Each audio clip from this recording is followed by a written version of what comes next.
Happy Friday and welcome to Career Launch Live. I am your host, Catherine McCord, and I have with me the one, the only, Dr. J. Good morning. Happy Friday. Happy Friday. I'm so glad it's Friday. Woo. Needed to be Friday today, let me tell you. Yes. It's been like, I don't know about you, but it's like been a long week. Like the time has gone fast each day, but for some reason it's just like dragged. Yes. Out. And it was. I kept being like, how is it not Friday yet? It's Tuesday. Like it's Wednesday. It's not okay. But yeah, so I'm really excited about this topic. So we're going to talk about managers who are bullies, how to identify them, how to deal with them. Oh, and I think it's going to be a lot of fun.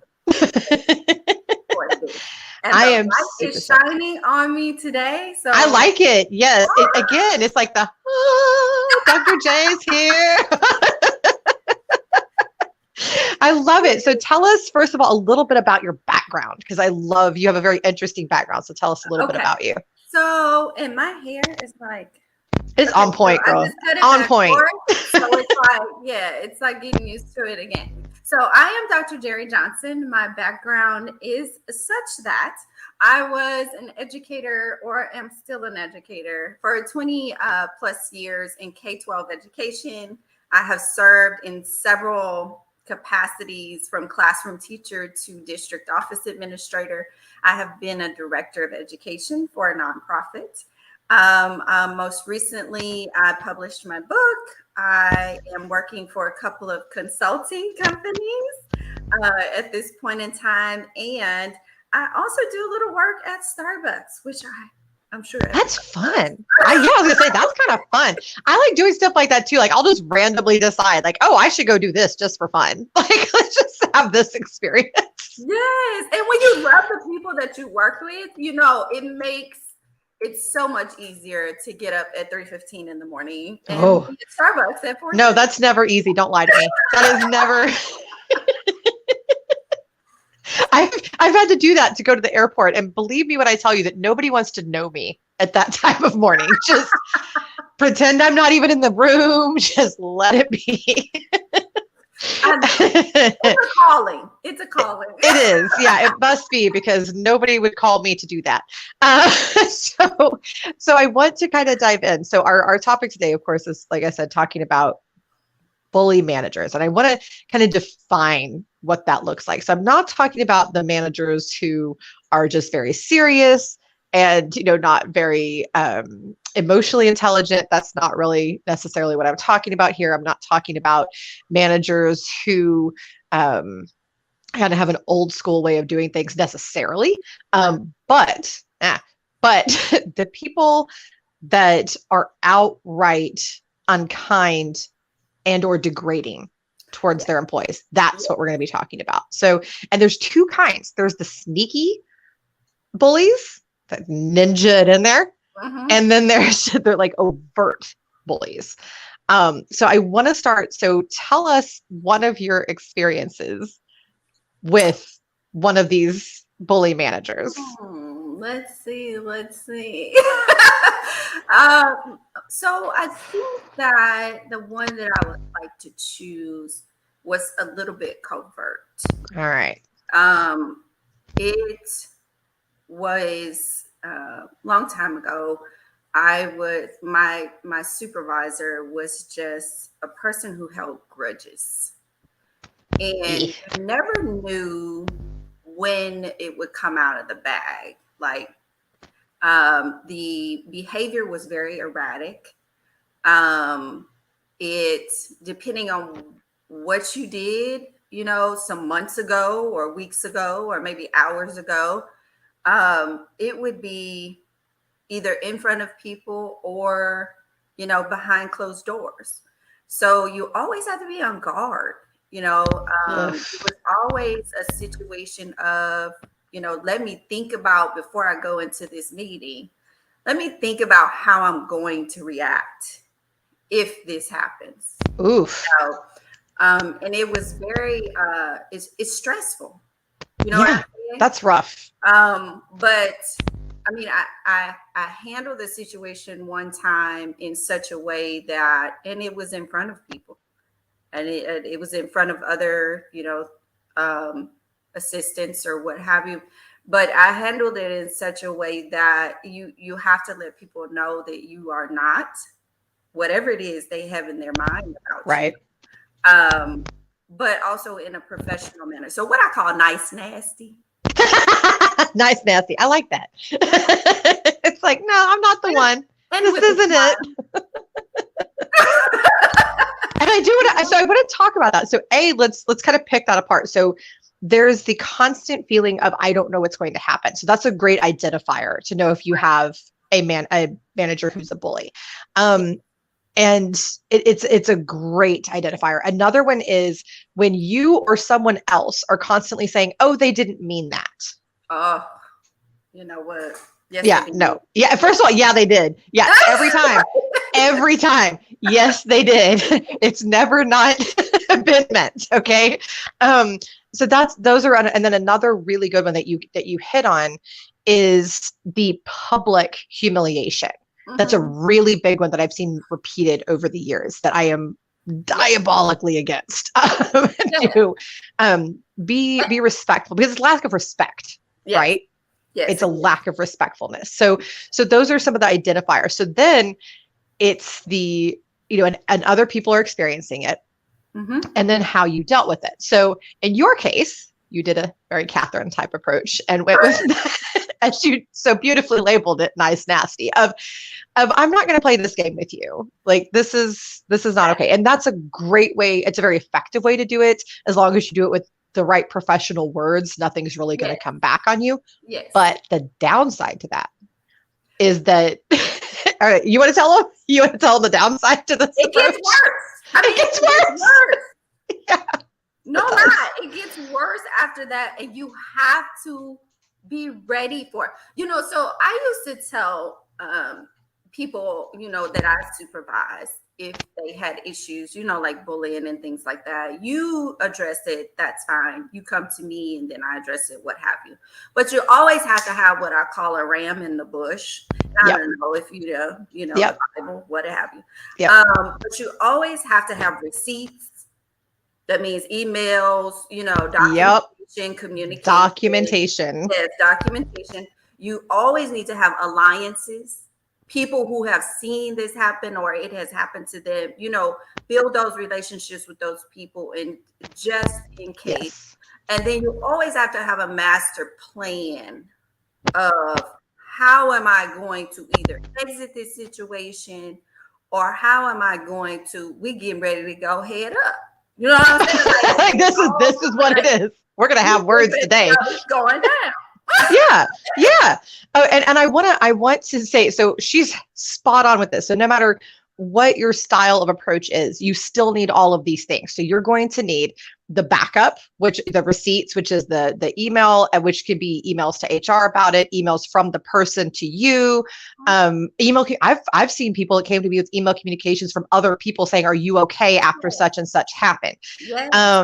That can be proof. You want some kind of irrefutable proof. You want the people, and alliances are not, let's gang up on people. I want to make that real clear. It's people who have seen it, who are willing to talk about it. That when you go to them, you say, "Would you mind, talking about this to these people?" And then, and don't ever cahoot behind somebody. That goes the other direction with HR folks and stuff like that. So don't do that. But it is perfectly fine to go to somebody and say, "Is it okay if I send HR or my supervisor or whomever to you, or my supervisor?" But then also have your exit plan, because let me tell you, these people do not handle it well. And even if the bullying stops, they'll find ways to write you up, to take away projects from you. It will not get better. Ever. So I want to put that out there. This is why so many people choose not to deal with it, because it's Exactly. not going to get better. So when you make that choice, have your exit plan. It's no different than leaving an abusive relationship. It's really not. Yeah, it's the same thing. You got to have that exit plan. It's the same thing. So find you another job, do all that, and then deal with it. So I want, and I have kind of the same approach. So I will call somebody out. I once had, the only time I've ever had anything resembling bullying, it was also sexual harassment simultaneously. And what they like to do is to demean women. And it was not just me. They like to demean women by immediately saying something about their bodies in front of other people. That was also a way to mash them down. And so I walked into a meeting, and this supervisor looks at me and says something about how my breasts looked in my dress that day. Oh, no. See. And I turned around and I said, "Oh, like you would ever have a chance." I said, "Let me tell you something. Nobody that looks like you would ever get anywhere near anybody that looks like me." I said, "And you do not speak to me that way. Go sit down." And let me tell you, and it was okay because I already had my exit plan and I already had all that, so it was okay. But I knew it was coming because I had seen the buildup. And so I was like, oh, and I'd seen it happen to other women. And I was like, and I told them to bump too. And some of them did. I said, y'all need to go. This is not going to get better. This is just who this person is. I said, or sue the pants off of him. Also an option. But that can also tank your career. So I like to always let people know it can. Shouldn't. It shouldn't, but it can, especially as a woman. And you know, the whole thing is in having that master plan, it is, I always say, it is nothing worse than a person who has nothing to lose in their mind. It's right. It's true. That's actually true for negotiations. I am coming with the heat. Just here it is. I got nothing to lose. I do not care about this. This is so stupid. So if you already have that other job, you're set. You can do whatever you need to do. And I will tell you, now this is interesting. In all of my years of dealing with this kind of thing, it always gets worse for the person who does it. But I've seen those actions make it better for other people. And even if it's the more subtle approach, so let's talk about some of the other approaches. So we're both we're just going to tell you how it is, people. But there are other approaches, like going to HR and filing a complaint, a formal complaint and investigation. Again, it will not get better for you. It will not. But what you can do is make it better for other people. Yes. And still stand up to them and say, this is not acceptable. So you can go to HR, you can go to somebody above even that person, if that's who you feel more comfortable with. I recommend HR if you have them. They're just a lot more tactful and a lot more procedural with things. Most times. Oh, yeah, most times. But if you do not trust your HR because they stink, which does happen, then yeah, whoever you feel comfortable with. And you can file a formal complaint. You can go that route. I have seen people who had their lawyer send in their formal complaint, and not that they intended to sue, but it was the point of, we're taking this seriously, and you better too. Exactly. And so that could be a very viable option. But do still be prepared. It's not going to get better for you, but it can help other people. I've seen it multiple times. The manager does like, okay, well, I can't act that way. They may not change inside themselves, but they stop the behavior because they see that it's not going to get away with it. There's a saying from one of my favorite TV shows, and it says, I'm going to bleep this just a little bit, but it says, people are only jerks because they're allowed to be. Exactly. And it's true. Things because they're allowed to do it. Just like in a relationship, you teach people how to treat you. Yes. Yes. They do it because they have been allowed to do that, and they're going to try you out to see if it works. Yeah, and it's like, I'm not the one. Hello. This ain't it. No, and I said, somebody saying that they're literally dealing with this. Okay, you could reach out to both of us too. We would both be glad to talk to you about this one-on-one. So this is something that it's very real. And a lot of people, the thing that happens to them when they talk about it to friends, family, coworkers is that, oh, it's not real. It's in your head. Or you just need to suck it up. If somebody is making you feel uncomfortable in the workplace, whether they mean to, and again, they do, or not, is irrelevant. They're failing at their job. Okay, so I want to put that out there. Their intent is actually irrelevant. It's how it's making you feel. Exactly. It's intent versus impact. Yes. So, you know, what you can have the best intentions or you cannot have the best intentions, but the impact that it makes on other people is what it Yes. to them. Their Yes. perception is their reality about how things are going on. So if it's more than one person that is telling you this, or if you are the bully boss and it's more than one person that is telling you this or that you're showing this to, and people are just sitting there looking at you crazy while you're in meetings throwing adult tantrums, then you have to know that it's you. It's Yeah. not anybody else in the room. No. No And matter what their stress level is or whatever, it's still not acceptable for you to act like that as a leader. No. Do that. No. And I will say, there actually, this is a good example. I had an employee that came to me, and bless her sweet little heart. She was a very shy person, and I'm, a very assertive person. And I was a lot younger then, so I hadn't learned as well how to taper that down a little bit. And I was a little extra, not gonna lie. I was a little extra. And and my other employees encouraged her to come to me. And so she came in and she said, Miss Cat, I know you don't mean to be mean to me, but these things are upsetting to me. And we talked it out and we worked it out. And then I started checking with her. I say, how is it going? How is this going along with you? And I was taught to do that. And so by somebody who mentored me in leadership, that's the problem. And that's how you know, real quick, if you have a bully boss or just a misunderstanding, because sometimes personalities will clash. It will happen. Yeah, it just will happen. And so you have to, but when you go to that person and you say, hey, I'm experiencing this, and that's always kind of the best way to word it too. I'm experiencing this. This is what I'm experiencing. Because you don't know their intent right off the bat in most cases. Sometimes you do, it's just too overt, but go to them and just say, hey, this is what I'm experiencing. See how they respond. If their response is, oh my gosh, I'm so sorry. Okay, let's work on this. Great. It's not a bully boss. This is just a misunderstanding.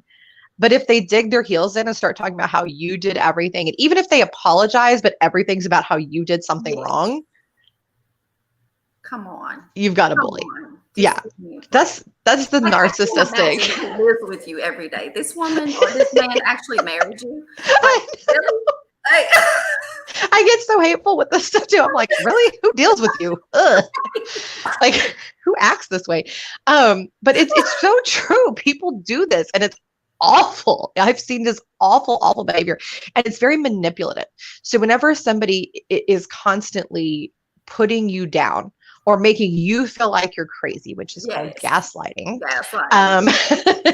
or something along, and not that they have to agree with everything you say, but when their whole perspective is making you feel wrong, that's a problem. That is a problem. That's a bully. That is a bully. Yeah, and that's true, Catherine. So what do you think? Tell me this. What do you think about situations where you have been bullied, like things have happened, but you may get let go and they want you to sign an NDA? Oh, don't sign it. Never, ever sign that NDA. And in fact, don't take their first severance offer. Oh, okay. So whenever this starts to happen to you, immediately collect evidence. And if you don't have it being provided to you by direct emails, create your own. So go talk to that manager. If it does not go well, send a follow-up and say, hey, and CCHR and BCC yourself in your private email, your personal email, and lay out, hey, this is what happened. The results still aren't very satisfying to me, blah, blah. Document everything. Yeah. Okay. And and make that case for yourself. And every time anything happens that's in relation to that, send an email, again, HR, the person, or just the supervisor, and BCC yourself and say, hey, just checking in on this. This didn't really make me comfortable. I was wondering if we could talk about this. Document it. And any replies that they have, make sure that those go to your personal email too. And you don't even have to push it very hard, but just so that it's documented. And document how you talk to HR and how you tried to get help. So whenever you have an in-person meeting, follow it up with an email. Mm-hmm. Then if they try to lay you off, and it happens a lot, yeah, don't sign that NDA. Do not take their first severance offer. And then go to like LegalZoom or one of these that cost like $50 to have a lawyer write a letter for you, or somebody you know who just happens to be a lawyer, and just have them write and just go, we have all these emails on these dates where these things happened, and this is the severance package that we would like. You don't have to threaten lawsuit. The threat is implied. And also compliance. Let me tell you, they will get busted down by some of these government organizations for this. EEOC can come in on some things. The Workforce Commission can come in on some things. They don't want that. Yee. So, if your pay isn't, and if your pay isn't right, send wage and hour in on them. Ooh, nothing is more hateful than that to do to a company. That organization is brutal to companies and will cost them hundreds of thousands of dollars. So don't even play. So if you just really hate them, send wage and hour after them. But it really is a document. Don't take that first offer and then come back at them and say, I have all of this, and here's the severance that I would like. Thank you very much. And you may have to negotiate, but it puts you in a position of power. Yeah. Yeah. I mean, I've been in that situation, and honestly, I mean, there's one situation where I actually did sign the NDA, and I was just like, you know what, these people don't get what they get, because the Lord is just. That's it will circle back. We'll circle back. It's gonna come back around, and it's gonna come back around. It is hard. I was once fired from a job after I refused to adhere to some extraordinarily overtly racist requirements for a job. They flat out told me they did not want to see Black people for a particular position. Wow. Yeah, this is not a joke. I forwarded this to the executives, who told me, well, you know what they mean. That ain't the response. No. And yes, first of all, yes, I do know what they mean. It's disgusting.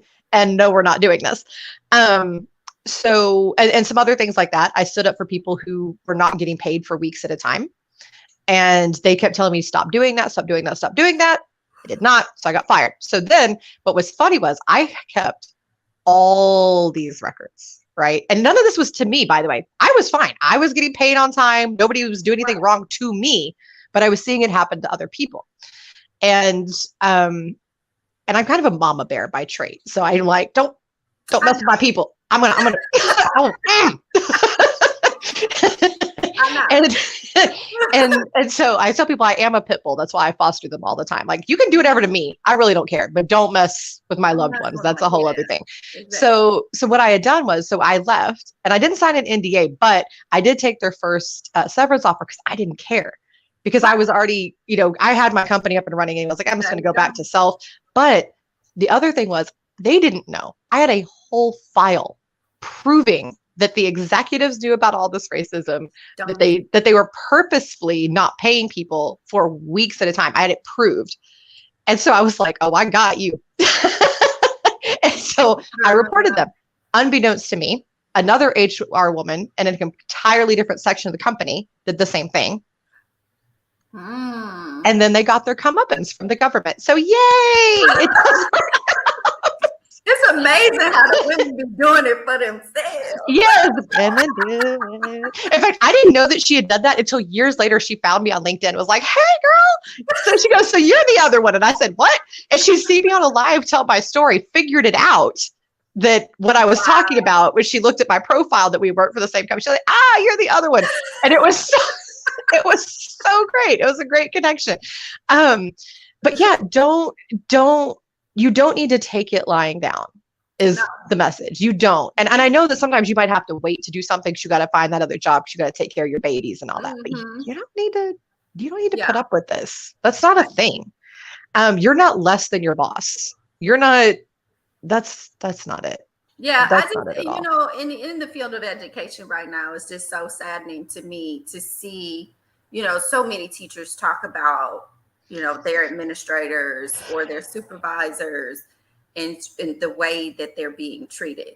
Mm-hmm. It's like they're already being treated by society in a certain way, and now you're creating an environment and a culture in your school every day where your staff feels that way. That's just sucky to me. Like, we suck as a human.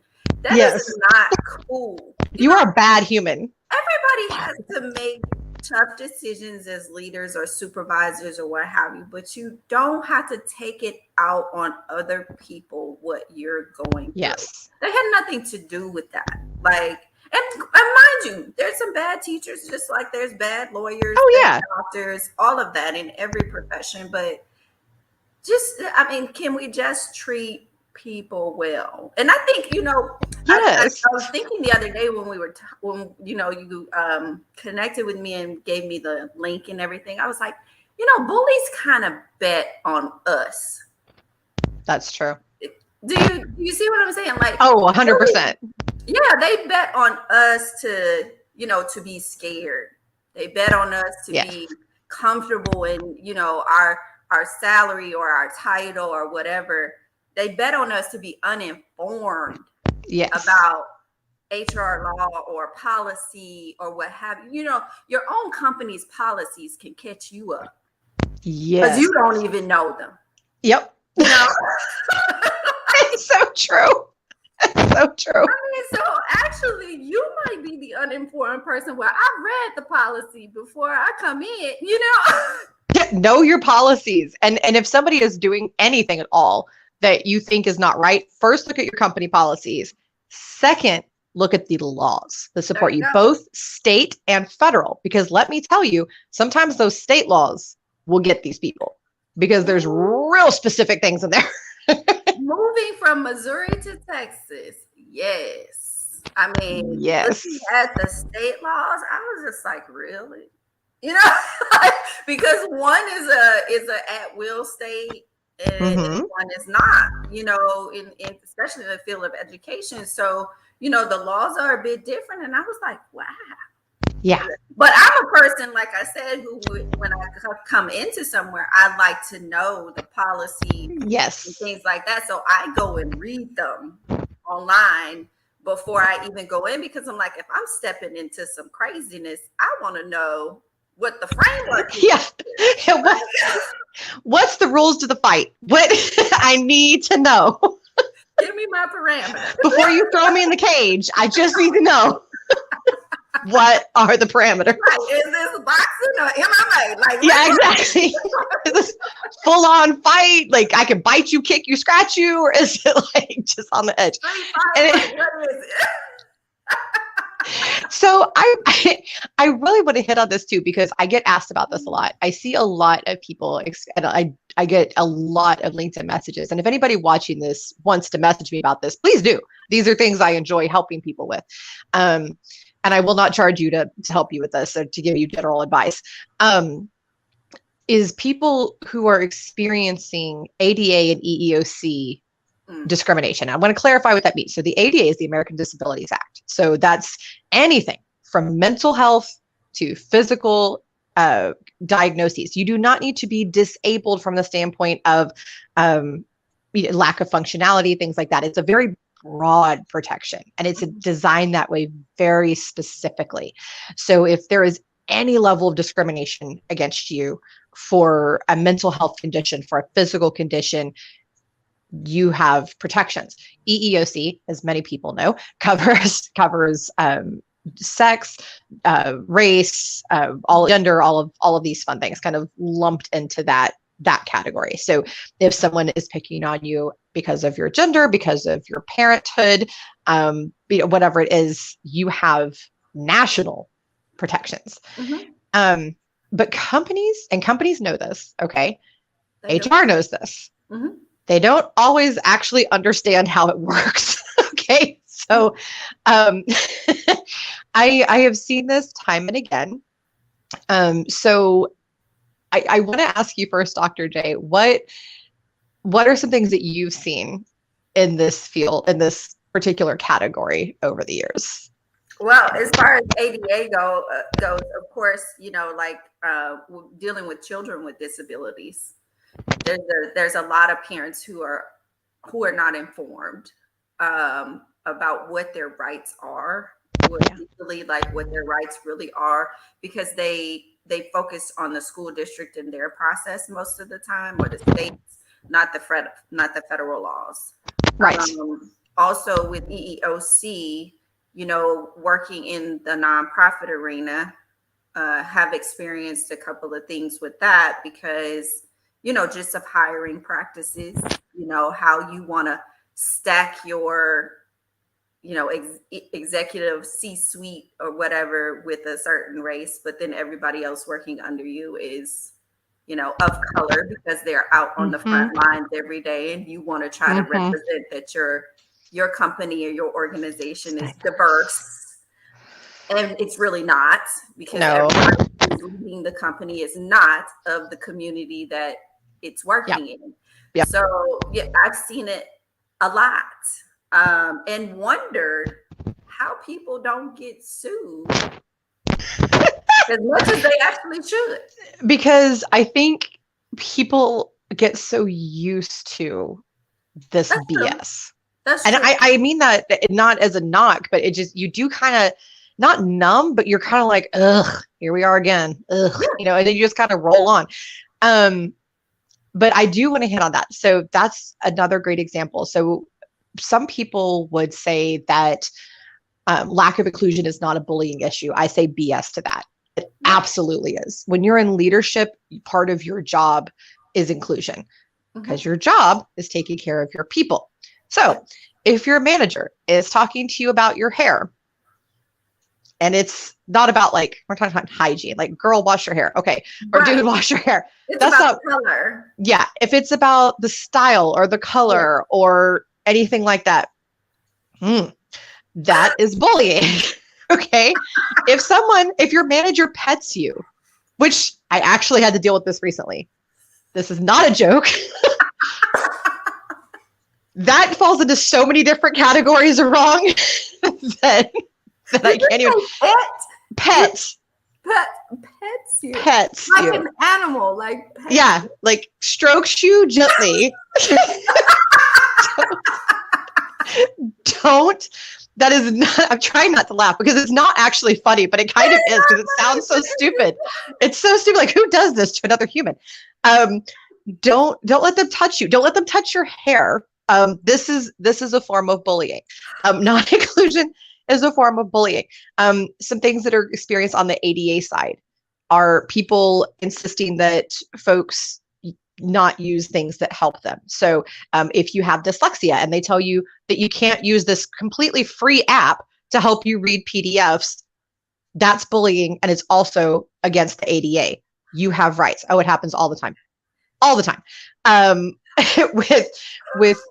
With people, who don't want to make eye contact. You are not required to make eye contact for your job. There's not a job out there where eye contact is a thing. So you are protected under ADA. All of these things, to Jerry's point, know the laws, know your protections, because these things happen, and these are bullying acts. Telling someone, or this is my other favorite, you don't look disabled. I don't think you need that accommodation. You don't seem disabled. Jesus.